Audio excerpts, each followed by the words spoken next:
Imagine a 9-month-old baby who, quite literally, changed the entire field of psychology forever. Welcome to this special bilingual explainer where we're going to dive deep into one of the most famous and, honestly, infamous studies in human history. We're talking about the Little Albert experiment. Here's the roadmap for our explainer today. We're going to start with the birth of behaviorism, then look directly at the Little Albert experiment itself, explore the concepts of conditioning and generalization, check out Watson's books and legacy, seriously examine the ethical issues, and finally, dig into the mystery of who was Little Albert. Let's get right into it. Section 1. The birth of behaviorism, or El Nacimiento del Conductismo. To really get why this experiment happened, you have to picture early 20th century psychology. At the time, the field was dominated by structuralism, which relied totally on introspection. A researcher would literally hand you a banana and ask, "What do you think and feel when you see this banana? Describe your fundamental elements of thought." Serious banana introspection. But then an American psychologist named John B. Watson comes along and completely rejects the whole banana thing. He argued you can't measure consciousness. To him, if you can't measure it, it's not science. And just like that, behaviorism was born, with the strict rule that only observable, measurable behavior actually matters. So, behaviorism, or conductismo, is defined as the scientific study of observable behavior. Watson leaned really heavily on this idea of tabula rasa, meaning the blank slate.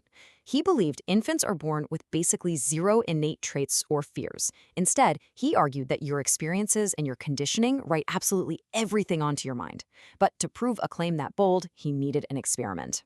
Section 2. The Little Albert Experiment, or El Experimento del Pequeño Albert. This takes us to Johns Hopkins University in 1920. Watson and his assistant, Rosalie Rayner, found their single subject, introduced in the journal simply as Albert B. Albert's mom was a wet nurse at the hospital. At 9 months old, Albert was a healthy 21-pound baby who was unusually stoic. He practically never cried. And actually, that emotional stability was exactly why Watson picked him. He figured they'd do the kid, quote, relatively little harm.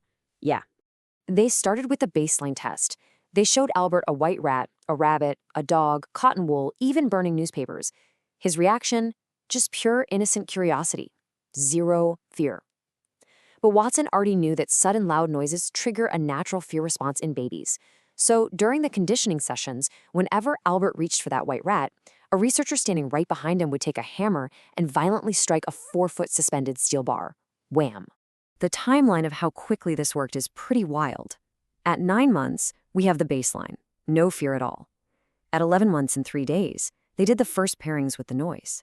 The loud clang obviously terrified him. He jumped and buried his face in the mattress.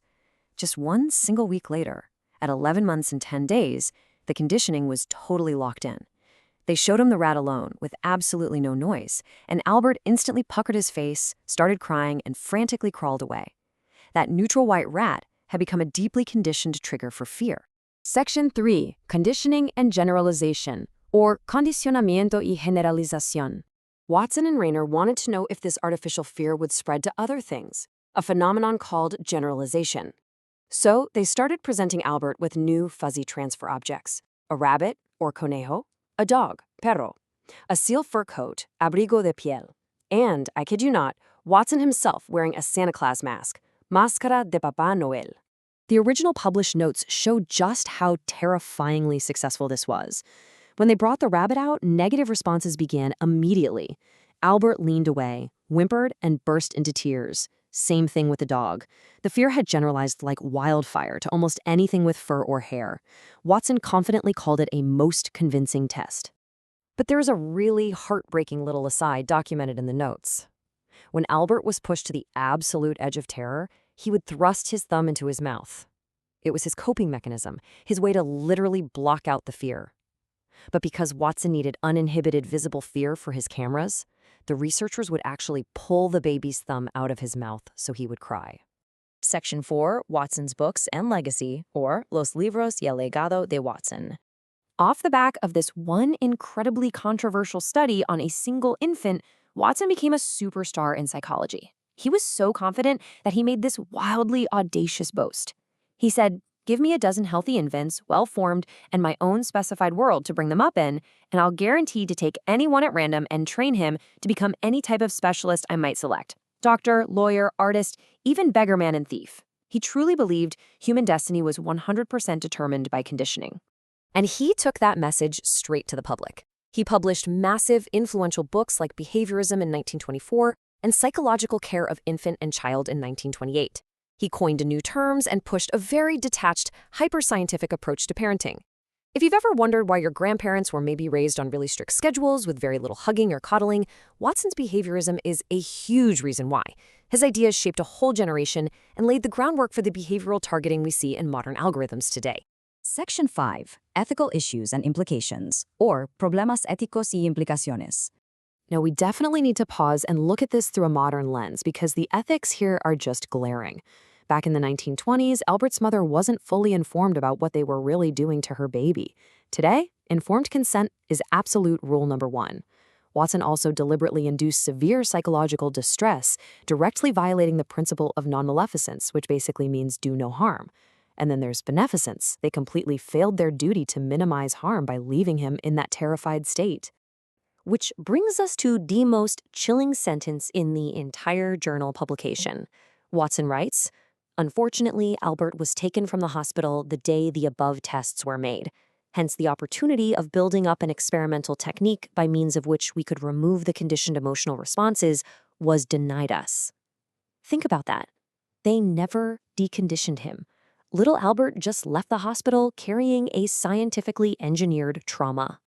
Section 6. Who was little Albert? ¿Quién era el pequeño Albert? Because he was taken away so abruptly, his fate turned into one of psychology's greatest historical mysteries. Who was he? Watson actually burned all his personal notes before he died, so the true identity was lost. For decades, researchers have scoured old census records and hospital logs, playing detective, desperate to find out what happened to the baby who was taught to fear. Today, the psychological community is basically split between two major theories. Theory 1, driven by researcher Hall Beck, argues Albert was a boy named Douglas Merritt. Douglas tragically suffered from hydrocephalus, fluid on the brain, and died at just 6 years old. If that's true, it means Watson flat out lied about the boy being healthy, which makes the whole thing infinitely more unethical.